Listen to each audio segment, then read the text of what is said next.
उपसभा अध्यक्ष महोदय, माननीय सदस्यों ने जो मर्यादा प्रस्ताव माननीय उपसभापति महोदया को दिया था, उसमें विरोधी दलों के सभी लोग थे और शासक दल या सत्तारूढ़ दल के कुछ सदस्यों ने भी उसका समर्थन किया था। इसे मर्यादा समिति को सौंपने के बजाय उपसभापति महोदया ने इसे अस्वीकार कर दिया, जो कि संसदीय प्रणाली या संसदीय कार्य पद्धति के प्रतिकूल है। यदि लीडर ऑफ अपोजिशन की बात आपने सुनी होती तो आप इसे अवश्य स्वीकार कर लेते और इसी शीतकालीन अधिवेशन में इसे मर्यादा समिति के पास भेज देते, जो बजट अधिवेशन तक अपनी राय राज्यसभा को दे देती और राज्यसभा के सभापति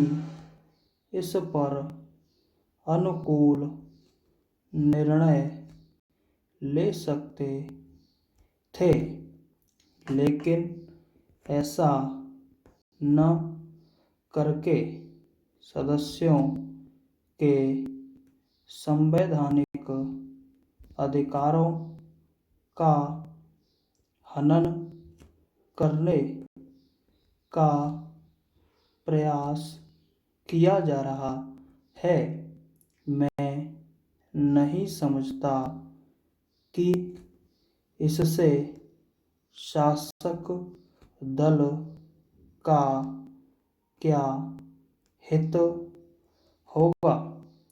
इससे पहले भी इस विषय पर ध्यानाकर्षण प्रस्ताव पेश किया गया था, लेकिन उसको भी इस पर स्वीकार नहीं किया।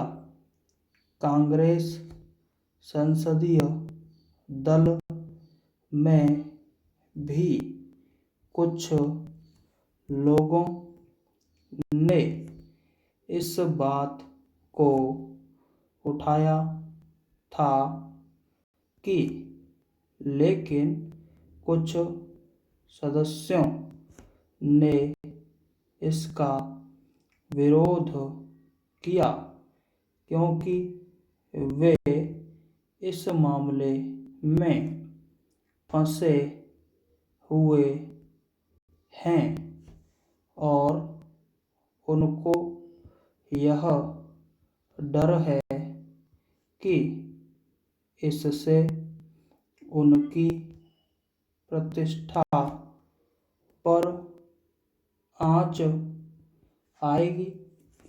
प्रश्नोत्तर काल के तुरंत बाद जब यह प्रश्न उठाया गया था तो आपने भी देखा था कि सदन में काफी शोर मचाया गया ताकि सदस्यों की बात सुनी न जा सके।